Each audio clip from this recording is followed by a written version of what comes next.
Hello students, कैसे हैं आप सब लोग? अच्छे होंगे, आई होप अच्छे होंगे, मज़े में होंगे, अच्छे से पढ़ाई कर रहे होंगे। पेपर का प्रेशर है ना, लेकिन आप अच्छे से पढ़ाई करते रहिए, सारा प्रेशर आपका हैंडल हो जाएगा। पढ़ना ही ज़रूरी है और पढ़ाई ही हमारी हर प्रॉब्लम का सॉल्यूशन होती है। तो चलिए हम अपने टॉपिक पर आते हैं। हमारा टॉपिक क्या है? Laws of motion. हम पढ़ रहे हैं चैप्टर 4 लॉज़ ऑफ मोशन।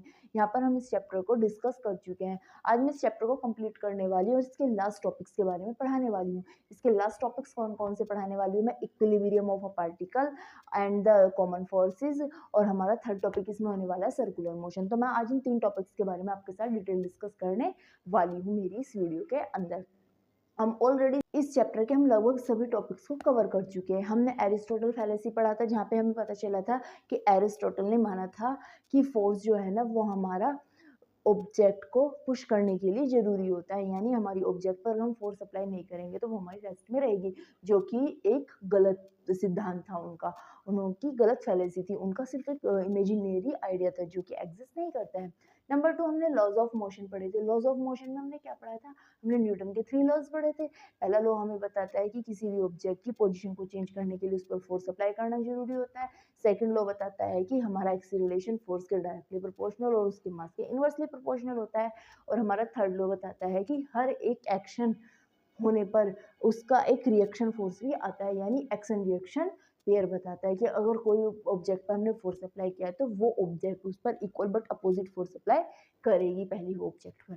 तो ये हमारे कुछ लॉज थे। एक इनर्शिया होता है। इनर्शिया क्या होता है? इनर्शिया हमारी एक ऑब्जेक्ट की वो प्रॉपर्टी होती है जो उस ऑब्जेक्ट को उसकी पोजीशन चेंज करने से रोकती है। क्लियर है स्टूडेंट? इतना ये हमने पिछले टॉपिक्स पढ़ चुके हैं। और तो कोई टॉपिक नहीं था? हाँ, यही थे। ठीक है, तो आज हम अपना आगे बढ़ते हैं, हम अपने आगे के टॉपिक डिस्कस करते हैं। तो ठीक है, चलिए बिना देरी के हम अपना वीडियो स्टार्ट करते हैं। तो आज हम पढ़ने वाले हैं चैप्टर 4 के अंदर लॉज ऑफ मोशन। यहाँ पर हम अपने कितने टॉपिक डिस्कस करने वाले हैं students? 3 topics. Topic number 1 is equilibrium of a particle. हम यहाँ पे पार्टिकल के इक्विलिब्रियम को डिफाइन करेंगे, क्या होता है। नंबर 2 हमारा टॉपिक होने वाला है कॉमन फोर्सेज इन मैकेनिक्स। जो हमारी मैकेनिक क्लासिकल मैकेनिक्स होती है ना, उसके अंदर हमारे कॉमन फोर्सेज कौन कौन से होते हैं। और नंबर 3 हम पढ़ने वाले हैं सर्कुलर मोशन के बारे में। ठीक है स्टूडेंट्स, तो चलिए हम अपना फर्स्ट टॉपिक स्टार्ट करते हैं, इक्विलिब्रियम ऑफ अ पार्टिकल। किसी पार्टिकल का इक्विलिब्रियम क्या होता है?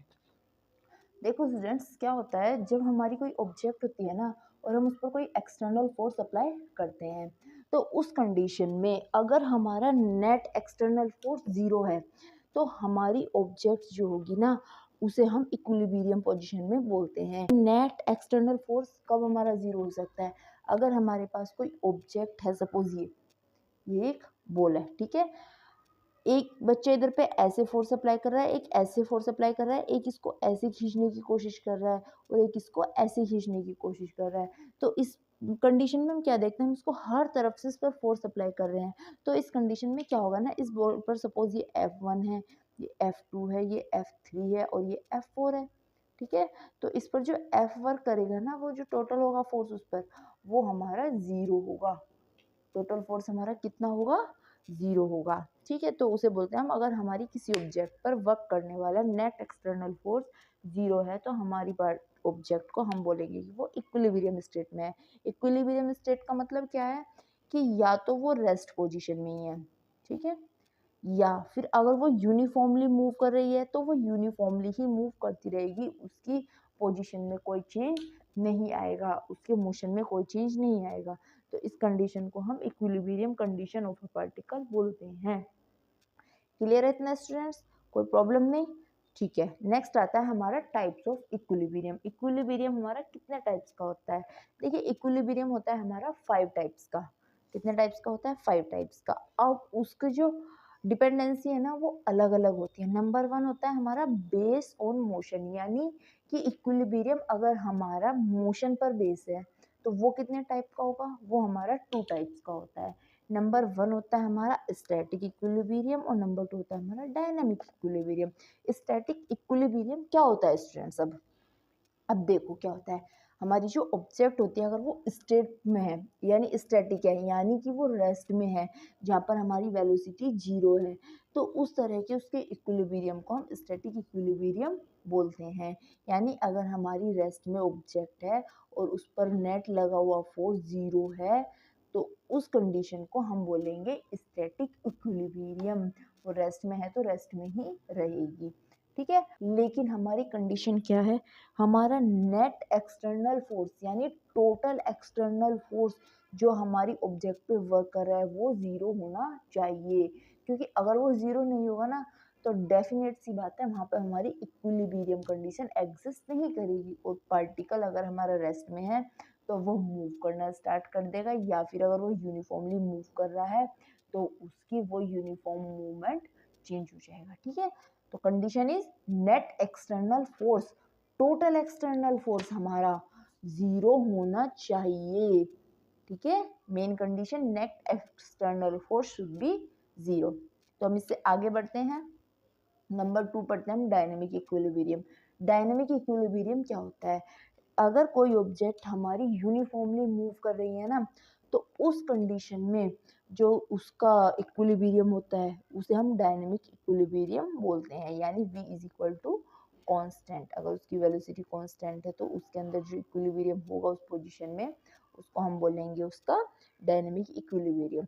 नेक्स्ट आता है बेस्ड ऑन पोटेंशियल एनर्जी, जो हमारे पार्टिकल की पोटेंशियल एनर्जी है ना उस पर बेस होता है जब हमारा इक्विलिब्रियम, तो वो कितने टाइप्स का होता है, वो हमारा 3 टाइप्स का होता है। नंबर 1 होता है स्टेबल इक्विलिब्रियम, नंबर 2 होता है unstable, and number 3 neutral equilibrium. अब स्टेबल इक्विलिब्रियम क्या होता है, देखो सपोज हम इसको इस एग्जांपल से देख सकते हैं, हमारी कोई ऑब्जेक्ट है, हम एक पेंडुलम के तरीके से भी समझ सकते हैं, ठीक है, कि हमारी कोई ऑब्जेक्ट है, ठीक है, सपोज वो इनिशियल स्टेट में यहाँ पर है, कोई डाउट तो नहीं स्टूडेंट्स, इनिशियल स्टेट में वो हमारी यहाँ पर है, ठीक है, कहाँ पर है, यहाँ पर। अब ये बॉल हमारी यहाँ पर है इनिशियल पोजीशन में, ठीक है। अब हमने क्या किया, इस पर एक्सटर्नल फोर्स अप्लाई किया और ये अपनी इस पोजीशन में आ गई, यानी ये यहाँ पर पहुँच गई, तो क्या ये यहाँ पर स्टेबल हो पाएगी बॉल, स्टूडेंट्स क्या ये बॉल यहाँ पे स्टेबल हो पाएगी, नहीं हो पाएगी, ये वापस अपनी इसी पोजीशन में आ जाएगी। इसी तरह से क्या होगा, ऐसा हो सकता है हाँ स्टूडेंट्स कि ये यहाँ से आते हुए कि यहाँ से ऐसे चली जाए यहाँ तक, ठीक है, लेकिन ये यहाँ भी नहीं रुक पाएगी, ये वापस यहीं पर ही आएगी अपनी स्टेबल कंडीशन में, अपनी इनिशियल कंडीशन में। तो स्टेबल इक्विलिब्रियम क्या होता है, जब हम किसी ऑब्जेक्ट पर एक्सटर्नल फोर्स अप्लाई किया, वो अपनी ओरिजिनल पोजीशन से डिस्प्लेस हुई, लेकिन वो वापस अपनी ओरिजिनल पोजीशन पर ही आ गई।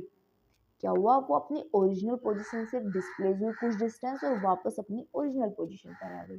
तो इस तरह के इक्विलिब्रियम को हम स्टेबल इक्विलिब्रियम बोलते हैं, और स्टेबल इक्विलिब्रियम के अंदर हमारी पोटेंशियल एनर्जी डिक्रीज होती है, ठीक है। क्या होता है, स्टेबल इक्विलिब्रियम के अंदर हमारी पोटेंशियल एनर्जी डिक्रीज होती है, यहाँ पे इसकी मिनिमम पोटेंशियल एनर्जी होती है, ठीक है, क्लियर है इतना स्टूडेंट्स। नेक्स्ट आता है हमारा अनस्टेबल इक्विलिब्रियम। अनस्टेबल इक्विलिब्रियम में क्या होगा, अब देखो मैं मानती हूँ कि ये कोई ऑब्जेक्ट है, हमारे पास कोई ऑब्जेक्ट है, वो इस तरह के पाथ पर मूव कर रही है, ठीक है, क्लियर है। मैंने माना मेरी ऑब्जेक्ट जो है इनिशियल वे में यहाँ पर थी, तो क्या हुआ, मैंने इस पर फोर्स अप्लाई किया, इस तरह से पुश किया और ये यहाँ पर पहुँच गई। तो अब स्टूडेंट्स यहाँ से क्या होगा, देखो ये ऐसे जा रहा है, ऐसे ऊपर जाके ऐसे जा रहा है, तो ये यहाँ से क्या होगा, अब ये वापस तो नहीं जाएगी, इसका जो पाथ है इस टाइप से है, तो ये क्या होगा, ये आगे चली जाएगी अपनी ओरिजिनल पोजीशन से, या फिर डिस्प्लेस पोजीशन से थोड़ा आगे चली जाती है।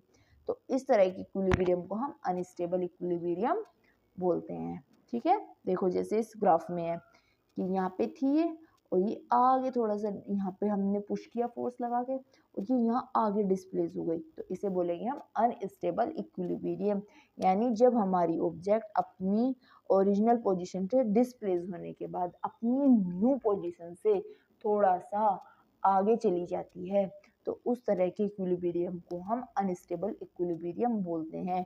यहाँ पर हमारी पोटेंशियल एनर्जी इंक्रीज होती है, क्या होता है, यहाँ पे हमारी पोटेंशियल एनर्जी इंक्रीज होती है, ठीक है। नंबर 3 आता है हमारा न्यूट्रल इक्विलिब्रियम। न्यूट्रल इक्विलिब्रियम क्या होता है, अगर हमारी कोई ऑब्जेक्ट इस तरह से स्ट्रेट रोड पे मूव कर रही है और मैंने इसको यहाँ से पुश किया, ठीक है, तो ये यहाँ जाएगी, तो ये क्या होगा, ना तो ये अपनी ओरिजिनल पोजीशन में आएगी और ना ही ये आगे जाएगी, ये यहीं पर ही रुक जाएगी। तो इस तरह के हम इक्विलिब्रियम को क्या बोलते हैं, न्यूट्रल इक्विलिब्रियम बोलते हैं। और इसमें ना हमारी जो पोटेंशियल एनर्जी वो इंक्रीज होती है, ना ही डिक्रीज होती है, यानी हमारी पोटेंशियल एनर्जी कैसी रहती है यहाँ पे, कांस्टेंट। क्लियर है? तो हमारे कितने टाइप के इक्विलिब्रियम होते हैं, 5 टाइप के। स्टैटिक इक्विलिब्रियम, अगर हमारी ऑब्जेक्ट रेस्ट में ही रहती है तो उसे हम स्टैटिक इक्विलिब्रियम बोलते हैं। अगर हमारी ऑब्जेक्ट यूनिफॉर्मली मूव कर रही होती है तो उसे हम डायनामिक इक्विलिब्रियम बोलते हैं। अगर हमारी ऑब्जेक्ट मोशन करने पर अपनी ओरिजिनल पोजीशन से डिस्प्लेस होने के बाद वापस उसी पोजीशन पे आ जाती है तो हम उसको स्टेबल इक्विलिब्रियम बोलते हैं। और अगर वो अपनी ओरिजिनल पोजीशन पर ना आके थोड़ा आगे चली जाती है अपनी डिस्प्लेसमेंट से तो हम उसको अनस्टेबल इक्विलिब्रियम बोलते हैं। इसी तरह से हमारा न्यूट्रल इक्विलिब्रियम होता है, अगर ऑब्जेक्ट को डिस्प्लेस करने पर वो अपनी न्यू पोजीशन में ही एग्जिस्ट करती है, ना वो अपनी ओरिजिन में वापस आती है, ना ही वो थोड़ा आगे जाती है, तो उस इक्विलिब्रियम को हम न्यूट्रल इक्विलिब्रियम बोलते हैं। क्लियर है इतना स्टूडेंट्स? कोई डाउट तो नहीं है? ठीक है, तो क्या मैं अपने नेक्स्ट टॉपिक पर आगे बढ़ सकती हूँ? अगला टॉपिक मेरा क्या है, common forces in mechanics. Mechanics के अंदर हमारे मेनली 5 कॉमन फोर्सेस होते हैं। कौन कौन से होते हैं वो 5 कॉमन फोर्सेस? नंबर 1 होता है हमारा वेट। कौन सा होता है हमारा? फर्स्ट कॉमन फोर्स होता है हमारा वेट। नंबर 2 होता है हमारा नॉर्मल फोर्स। नंबर 3 होता है हमारा friction force. Number 4 tension force and number 5 is spring force. Clear है इतना? 5 टाइप के कॉमन फोर्सेस होते हैं। अब इन्हें हम कॉमन फोर्सेस क्यों बोलते हैं? क्योंकि ये जो फोर्सेस होते हैं ना, ये बहुत कॉमन होते हैं और ये हम अपने डेली लाइफ में भी इनके साथ रिलेट कर पाते हैं, ये हमारे डेली लाइफ में एग्जिस्ट करते हैं, तो इसलिए हमने इन्हें कॉमन फोर्स ऑफ मैकेनिक्स बोला है। ठीक है, अब हम इनकी डिटेल पढ़ते हैं। नंबर 1 आता है हमारा वेट फोर्स। वेट फोर्स कौन सा होता है? वेट फोर्स होता है हमारा ग्रेविटेशनल फोर्स। अब ग्रेविटेशनल फोर्स क्या होता है? जो फोर्स हमारा ऑब्जेक्ट और अर्थ के बीच में वर्क करता है, या फिर हमारी दो ऑब्जेक्ट्स के बीच में जो फोर्स वर्क करता है, फोर्स ऑफ अट्रैक्शन, उसको हम ग्रेविटेशनल फोर्स बोल सकते हैं। या फिर हम ऐसा भी बोल सकते हैं कि जो फोर्स हमारी किसी ऑब्जेक्ट और अर्थ के बीच में वर्क कर रहा है उसे भी हम ग्रेविटेशनल फोर्स ही बोलते हैं। ये हमेशा कैसा होता है हमारा? Force of attraction. ये कैसा होता है हमारा? फोर्स ऑफ अट्रैक्शन ही होता है। ठीक है, ये हमारा बहुत वीक फोर्स होता है। अट्रैक्ट ग्रेविटेशनल फोर्स क्या होता है? वीक फोर्स होता है। कैसे? देखो मैंने क्या बोला कि जो हमारा ग्रेविटेशनल फोर्स होता है वो हमारी दो ऑब्जेक्ट्स के बीच में एग्जिस्ट करता है, या फिर हमारी अर्थ और ऑब्जेक्ट के बीच में एग्जिस्ट करता है। अगर ये दो ऑब्जेक्ट्स के बीच में एग्जिस्ट कर रहा है ना, यानी कि अगर यहाँ पे मैं खड़ी हूँ और यहाँ पे कोई एक दूसरा बच्चा खड़ा है, ठीक है, या फिर तुम में से कोई है, तो क्या होगा कि अगर ये फोर्स ऑफ अट्रैक्शन वर्क कर रहा है तो हम दोनों एक दूसरे के पास आने चाहिए ना, अट्रैक्ट होने चाहिए ना। ठीक है, लेकिन ऐसा तो नहीं होता, हम अट्रैक्ट नहीं हो पाते। क्यों नहीं हो पाते? क्योंकि ये जो फोर्स होता है ना, ये बहुत ज़्यादा वीक फोर्स होता है। कैसा होता है ये? बहुत ज़्यादा वीक फोर्स होता है, हम इसको फील ही नहीं कर पाते, तो इसलिए ये हमें पता भी नहीं चलता है। ठीक है, लेकिन ये एग्जिस्ट करता है, तो ये बहुत ज़्यादा वीक फोर्स होता है।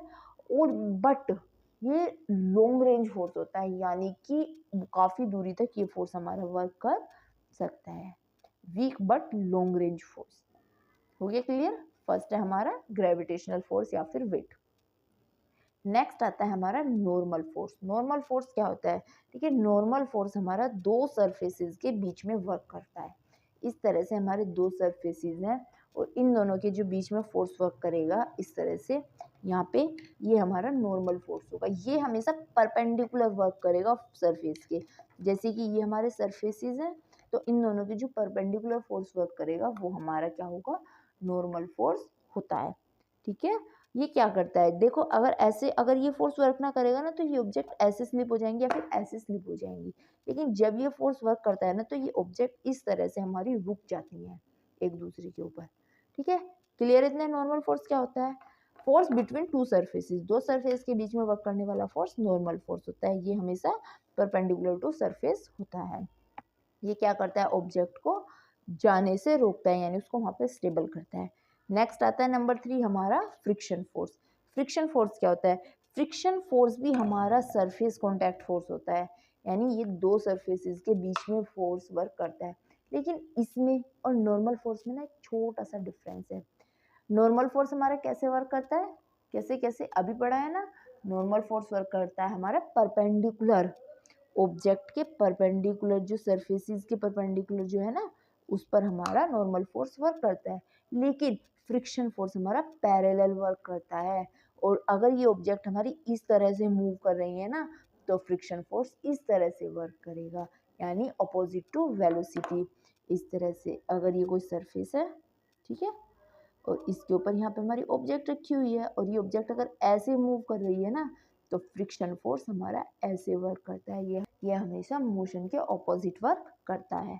क्लियर है? 3 फोर्सेस हो गए हमारा, gravitational, normal and friction force. Next पढ़ते हैं हम टेंशन। टेंशन क्या होती है? टेंशन क्या होती है? टेंशन क्या होती है? चिंता, परेशानी। ठीक है, चलो मैं आपको बताती हूँ टेंशन होती क्या है। सपोज मैं इसको एक स्ट्रिंग मानती हूँ, और यहाँ पर मैंने इस पर एक स्टोन बांध दिया, तो किसी स्ट्रिंग को जब हम ऐसे मूव कराते हैं तो इस तरह से वो सर्कुलरली मूव करती है ना, कि सपोज ये मेरी स्ट्रिंग है, यहाँ से मैंने इसको पकड़ा हुआ है और यहाँ पे मैंने इसके एक स्टोन बांधा हुआ है। ठीक है, तो क्या होगा, मैं इसको घुमा रही हूँ तो ये ऐसे सर्कुलरली मूव करना स्टार्ट करेगी ना स्ट्रिंग मेरे अराउंड, है ना, ऐसे गोल गोल गोल गोल घूमेगी ना, इस तरह से घूमती चली जाएगी ये। ठीक है, तो इस तरह से जो यहाँ पे फोर्स वर्क करेगा ना, हमारे स्टोन और स्ट्रिंग के बीच में जो फोर्स वर्क करेगा, इसको हम बोलते हैं टेंशन। ये हमारी ऑब्जेक्ट को पुल, खींचने की कोशिश करता है। ठीक है, पुल करता है ऑब्जेक्ट को। ये हमेशा ऑब्जेक्ट और हमारी इसके स्ट्रिंग यानी कनेक्टिंग मीडियम के बीच में वर्क करता है। इसको हम टी से डिनोट करते हैं। ठीक है, और ये क्या काम कर रहा है? देखो स्टूडेंट्स, जब हम ऐसे खींचते हैं तो क्या होता है, वो हमसे दूर जाने की कोशिश करती है ना। हमने फील किया होगा कई बार कि हम एक आगे को झुक रहे हैं, जितनी ज़्यादा स्पीड से उसको घुमा रहे हैं हम आगे की ओर झुक रहे हैं। ठीक है, इसकी वजह क्या होती है, ये जो हमारा जो टेंशन होती है ना, ये हमारी ऑब्जेक्ट को सोर्स यानी मुझसे दूर ले जाने की कोशिश कर रही है। टेंशन हमारी ऑब्जेक्ट को, हमारे स्टोन को सोर्स यानी मुझसे दूर ले जाने की कोशिश करती है। ठीक है, तो टेंशन क्या होती है, हमारा एक पुलिंग फोर्स होती है, जो कि हमारा एक कॉन्टैक्ट फोर्स होती है। कहाँ वर्क करती है ये हमारी ऑब्जेक्ट और स्ट्रिंग के बीच में वर्क करती है, और ये ऑब्जेक्ट को सोर्स से दूर ले जाने की कोशिश करती है। ठीक है, हमेशा उससे दूर ही उसको ले जाती है। नेक्स्ट आता है हमारा स्प्रिंग फोर्स। स्प्रिंग फोर्स क्या होता है? स्प्रिंग फोर्स हमारा वो फोर्स होता है जो हमारी स्प्रिंग के अंदर वर्क करता है। ठीक है, force exert by spring is known as spring force. ठीक है, जैसे मैं ऐसे स्प्रिंग को खींचने की कोशिश करूंगी तो क्या होगा, जैसे ही मैं उसको छोड़ दूंगी वो वापस अपनी इक्विलिब्रियम पोजीशन में आ जाएगी, अपनी इनिशियल कंडीशन में आ जाएगी ना, जो हमारी इक्विलिब्रियम है। कौन सा? Stable equilibrium. Very good. ठीक है, तो इस तरह से हमारी स्प्रिंग अपनी इनिशियल कंडीशन में आने की कोशिश करती है। ठीक है, ऐसे खींचने पे।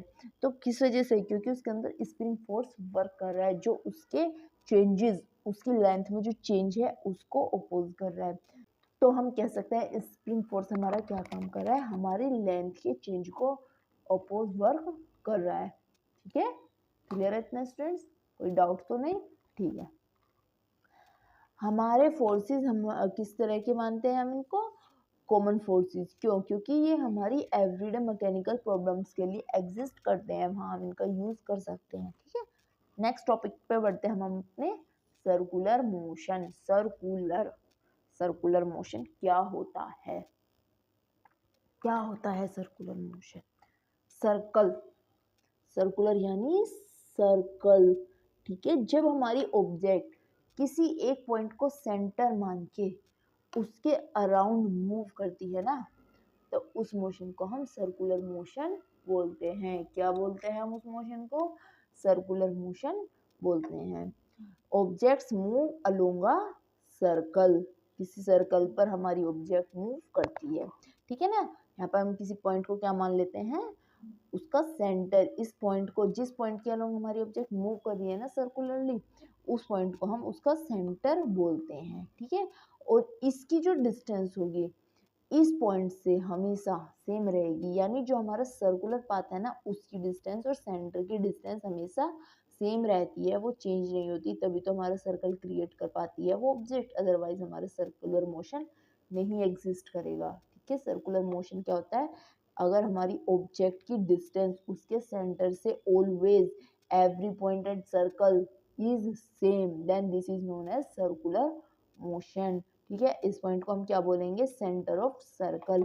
और ये जो ये हमारी कॉमन डिस्टेंस है, कांस्टेंट डिस्टेंस है, इसको हम बोलते हैं रेडियस। क्या बोलते हैं हम इसको, रेडियस ऑफ सर्कल। और ये जो सर्कुलर पाथ हमारा क्रिएट किया है ना ऑब्जेक्ट ने मूव करते वक्त, इसको हम बोलते हैं सरकमफ्रेंस ऑफ सर्कल। क्या बोलते हैं इसको, सरकमफ्रेंस ऑफ सर्कल, ठीक है। अगर हमारे सर्कल की जो रेडियस है ना, ये वाली डिस्टेंस अगर r है, तो उसकी सरकमफ्रेंस हमेशा 2 पाई मल्टीप्लाई रेडियस होती है, ठीक है। सरकमफ्रेंस क्या होती है, 2 पाई मल्टीप्लाई रेडियस, यानी 2 पाई r होती है, ठीक है। क्लियर है, कोई डाउट तो नहीं है। एक चीज है, सर्कुलर मोशन के अंदर जो हमारी स्पीड होती है ना, वो तो हमारी यूनिफॉर्म हो सकती है, बट वेलोसिटी हमारी हमेशा नॉन यूनिफॉर्म होती है। वेलोसिटी कैसी होती है, नॉन यूनिफॉर्म होती है। क्यों होती है नॉन यूनिफॉर्म, नॉन यूनिफॉर्म होने का भी इसका रीजन है, आइए मैं आपको बताती हूँ क्यों होती है। देखो, जब एक ऑब्जेक्ट सर्कुलर पाथ पे मूव करिए और एक कांस्टेंट स्पीड के साथ, तो उसकी स्पीड कांस्टेंट रह सकती है हर जगह, लेकिन वेलोसिटी नहीं रह सकती। क्यों नहीं रह सकती, क्योंकि हर पॉइंट पर हमारी ऑब्जेक्ट की डायरेक्शन चेंज हो रही है। क्या हो रहा है, हर पॉइंट पर हमारी ऑब्जेक्ट की डायरेक्शन चेंज हो रही है। तो वेलोसिटी हमारी किसके साथ स्टैंड करती है, उसकी मैग्नीट्यूड और डायरेक्शन के साथ। तो जब डायरेक्शन हमारी चेंज हो रही है तो वेलोसिटी हमारी नॉन यूनिफॉर्म होती है, ठीक है स्टूडेंट्स। क्लियर है, आई होप आप लोगों को मेरा आज का ये वीडियो समझ आया होगा, मेरे टॉपिक समझ आए होंगे। तो मैं अपनी अगली वीडियो में मिलूंगी एक नए इंटरेस्टिंग टॉपिक के साथ, जहाँ पर मैं आपको अपने उस नए टॉपिक की पूरी जानकारी देंगे। तो ठीक है, फिजिक्स की और जानकारी के लिए मेरे यूट्यूब चैनल फिजिक्स की दुनिया बाय जूही चौधरी से जुड़े रहिएगा।